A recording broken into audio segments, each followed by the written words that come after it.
এটা পৃথিবীতে আসার পর আবার বসা যাবে। কিন্তু ওর জন্য তো দুটো বাটন লাগানো বাকি আমার। হ্যালো, আই, তোমার ইন্টারভিউ কি শেষ হয়েছে? হ্যাঁ এখন তো আমার কথা ভালোই লাগবো না। ওই মাইয়াটাই তোর মাথাটা খাইছে। ওটা তো অনেক সমস্যা। আচ্ছা, টাকাটা রাখ। আমি তো এত ভাবছি না, তুমি কেন এত ভাবছো? গতকাল থেকে তো তুমি এক পোশাকেই আছো। আমার এই যে একটা পুরান শাড়ি, একেবারে আকাম না ছেলে, কিচ্ছু করে না, চাকরি বাকরি নাই।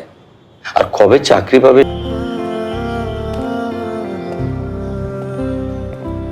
তুমি পারবে না আমার সাথে দাঁড়িয়ে থাকতে?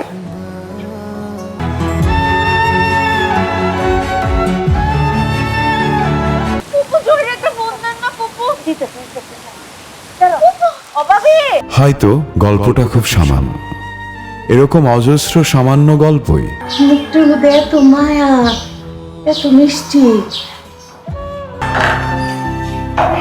আম্মা কোথায়? এখন শুধু জীবনের অর্থ খুঁজছি।